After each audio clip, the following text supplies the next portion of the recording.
this be one of the best moments of your life. You're listening to the Business Mirror podcast for a broader look on business with Senior Editor Dennis Estopace. Good day. Welcome to Break Time Musings, a segment of the Business Mirror BM Broader Look podcast. Today's podcast puts a spotlight on the glorious past of professional cycling. It is based on the Business Mirror cycling talk shows streamed live via the Business Mirror website and Facebook page every Monday. The show is moderated by Business Mirror sports editor June Lomibao and National Commissaire for Road Sunshine Joy Mendoza. We podcast today the second episode of the Business Mirror cycling talk show, which had Pat McQuaid and Gerry Aquino as guests. Let's get on with the story.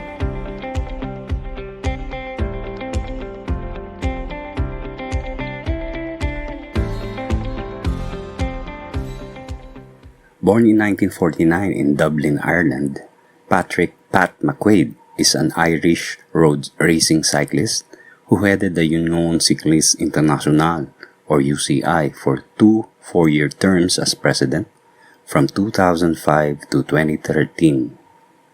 According to him, he's currently semi-retired. I'm very pleased to be speaking with you live today from France. I enjoyed very much my years in the Philippines directing the Marlboro Tour and organizing the Marlboro Tour. I saw some extremely good cycling and some extremely talented cyclists, and it was a super time. And Philippine cycling has got a good future. I'm very well, thank you. I'm semi-retired now. I do some consultancy on some bike races like the Tour of Taiwan. Help them organize that race, and the rest of the time I spend riding my bike and enjoying a nice easy life now. McQuaid was cycle race promoter for the Tour of the Philippines, or Tour de Filipinas, from 1993 to 1996. McQuaid noted the development of professional cycling in the Philippines with the Marlboro Tour. No, I wasn't aware at all of what it was or what I was expecting or what I was going to see. And the first time I came in advance of the 93 tour, I think it was. And then I spent the whole 3 weeks on the 93 tour, watching it, studying it, and looking to see how it can change. And I have to say I was very surprised with what I saw, because I saw a race which was certainly 21 days long. It was certainly difficult, certainly some great cycling terrain and also magnificent crowds. But the race itself was organized like the race would have been 30 years previous. Began in the late 1970s, the Marlboro Tour traces its origins to the Tour of Luzon, launched in 1955 as a 4-stage race from Manila to Vigan. It was called the Marlboro Tour after the tobacco brand became race sponsor. McQuaid said he had memorable experiences during his stay in the Philippines to oversee the UCI sanctioned races, from officials to riders to the fans. There are many memorable experiences, and there's not any one that stands out. Mm-hmm. First of all, there are some officials that I worked with which were absolutely passionate about cycling. Some of them are no longer with us. Yes. Pepe, for instance, now who was always by our side every day and working with us, and when we were doing the recce's in advance, in the months in advance of the race, and he's passed away now. But people like him, I will never forget. But from a cycling point of view, I think some of the battles and some of the riders that I saw battling on the climb of Baguio, for instance, or up into Banawi and places like this, on the really long, hard climbs, people like Espirito and people like that were really talented cyclists. And had they been given opportunities to travel and take part in races abroad, they could have had a very successful future. So it really was the probably, for me, to be honest with you, the thing that really does stand out were the numbers of people on the roadside. And I know from being on the Tour de France I know driving through the crowds on the Tour de France when you will, and the police will say, today we had 1 million people on the roadside. Mm-hmm. And I know there were days on the Marlboro Tour that I saw equally the same number of people on the roadside, over 1 million people on one stage. So, I mean, that's something that I will never forget. And a lot of them listening to the race on the radio, on the transistors. Mm-hmm. And I would be in front of the leading brake, because the race director is always the front car in front of the leading riders. And I would know from having the window down as I passed by the people on the roadside, they would know who was coming at them in the break. They would be able to mention the names of the riders. McQuaid said he was amazed how fans relied on the radio, which showed the enthusiasm of Filipinos over cycling and its good mass base. So they were listening on the radio, listening to the race live, and then watching it go by as they stood on the roadside.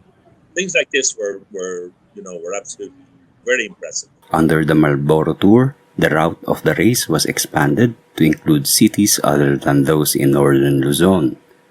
For Gerry Aquino, a key organizer of the Marlboro Tour, the stage ending in Lawag remains a memorable experience. I particularly enjoyed Lawag. Mm-hmm. Our stages in Lawag, not because my family hails from the region, and I'm Ilocano as well. I don't go to the north much, even during those years. But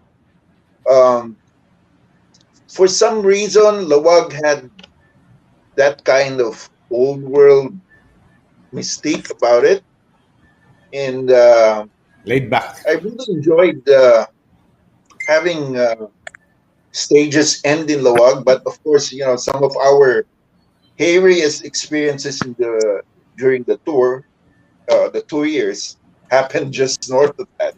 It's very relaxing because it's a very quiet city, but you have everything there.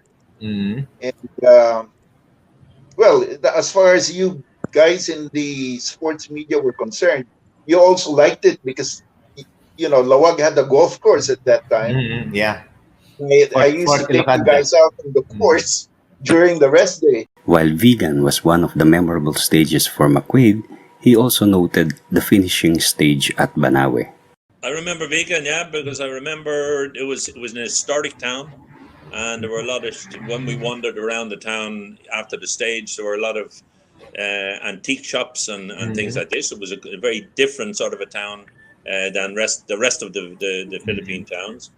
But for me, I think one of the most enjoyable finishes I always found was Banawe. Banawe, yes. When we went up, it wasn't a severe climb like Baguio. It wasn't quite as long or as hard. Or it wasn't the Baguio climb was a big main road all the way up to Baguio, big wide road. But the Banawe one is twisting and turning, going through the tea leaves and the tea plantations. And I always found that a very beautiful stage.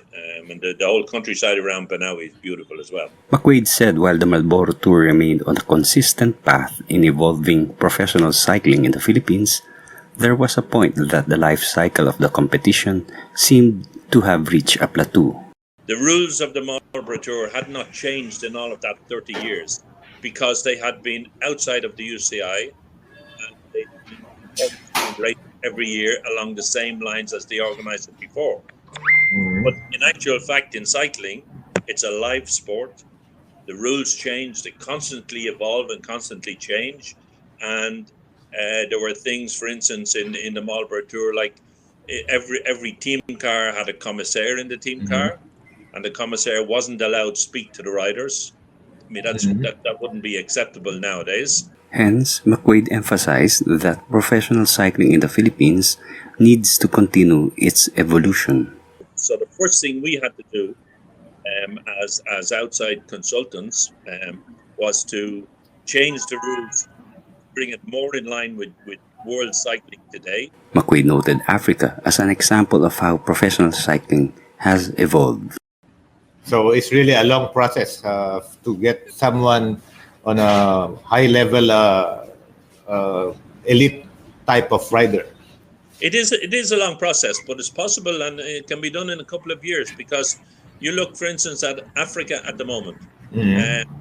I paid a lot of attention when I became president of the UCI to African and developing African cycling, and countries like Eritrea, Rwanda, Ethiopia. They now have cyclists who are riding the Tour de France and Tour de Spain and racing like this, and that happened in a period of 5-6 years on it. So it's not that long of a process. Once you set about bringing riders to the highest level. Based on his experience, McQuaid noted which type of rider, for example a sprinter or climber, can win cycling competitions. It's an all-rounder, really. It's not a sprinter, but yet he needs to be able to stay in the peloton when the sprints are on, so that he doesn't lose time in the final couple of kilometers.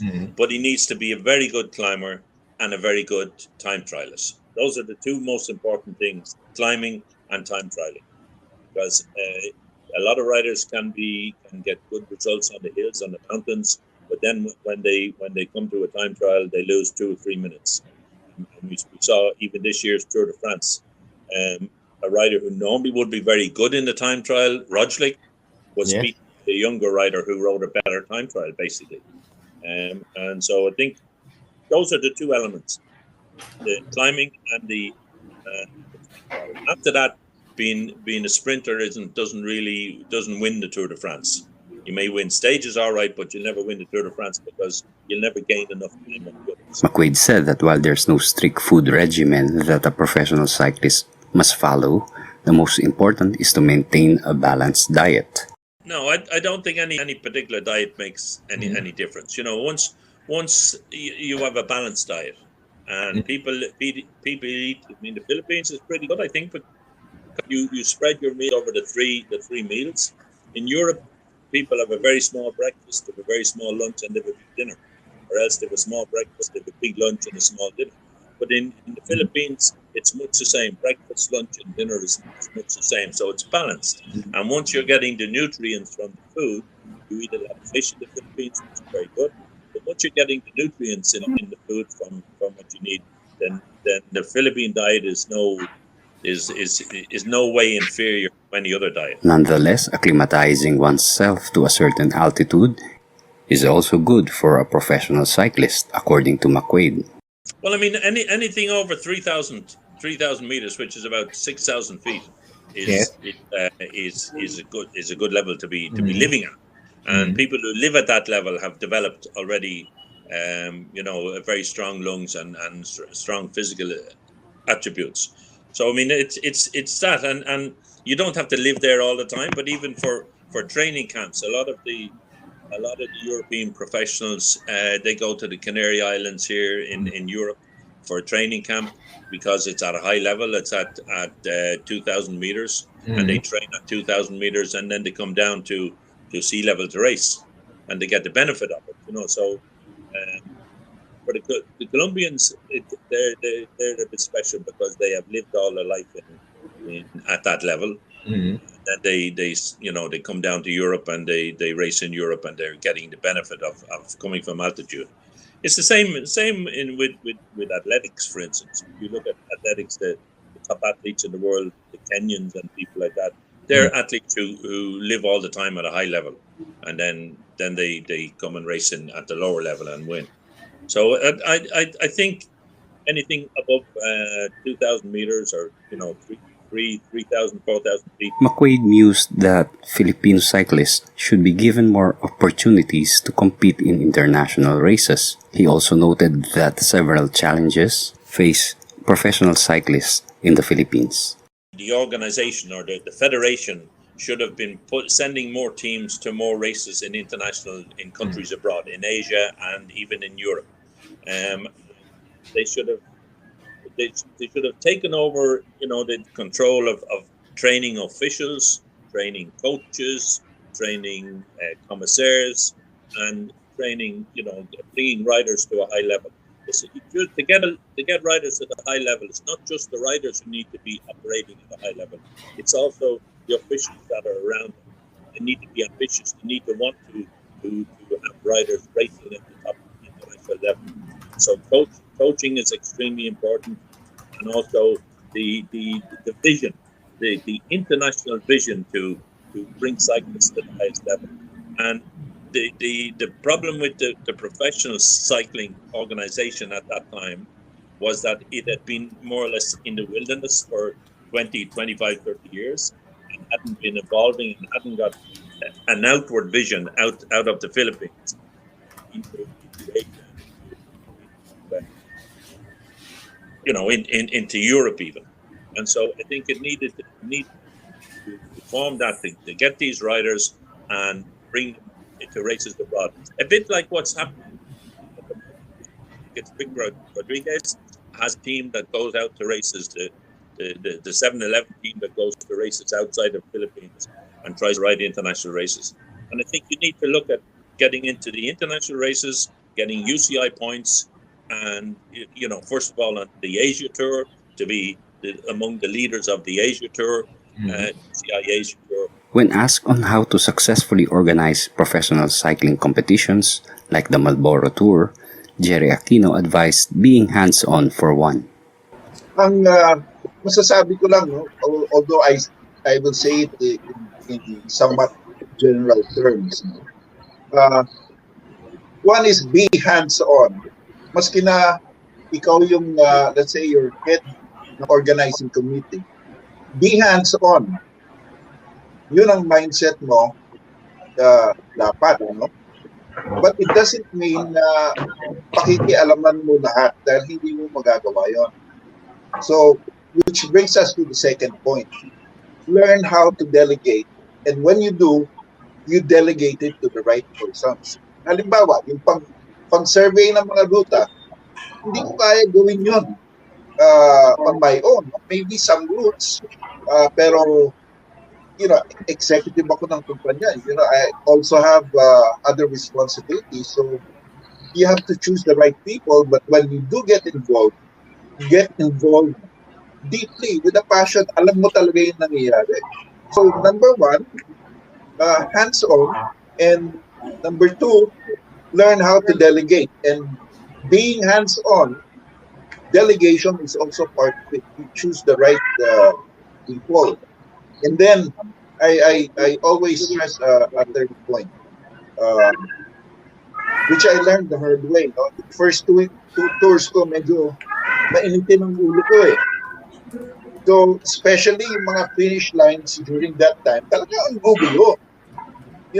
Finish ka, nakikita mo yung arko ng finish line, pero all you see are people before you get there. So, anong gagawin ng siklista? Maglalakad sa finish line? Diba? You have to be patient.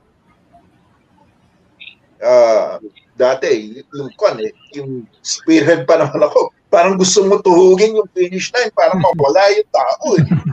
Pero you cannot do that. You have to be patient also because tama yung sabi mo, you deal with LGUs. And that's their territory, not yours.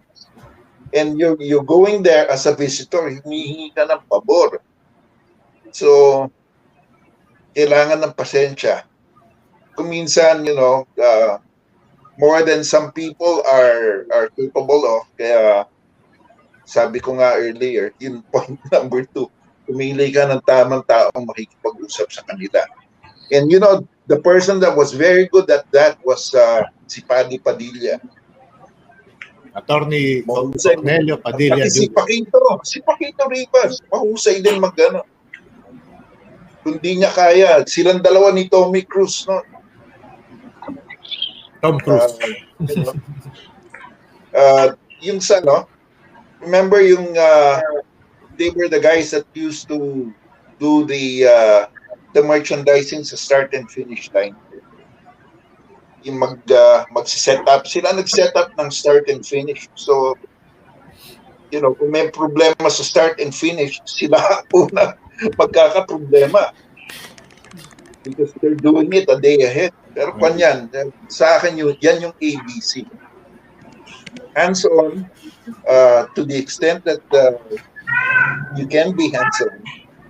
Part of it is being able to delegate and choose the right people. you need enormous patience sometimes. Hindi pwedeng, I learned the hard way. Hindi pwedeng ng ulo. So I hope it helped. I said it's got to be in general terms, in terms of you being a person who is organizing event. Yung personality that you bring into it is important.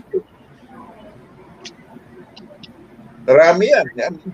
Dami mong kausap. And then you're responsible for a lot of money also. Yun. Correct. So thank you, Sir Gerry, for your insight for the people like us who organize races now.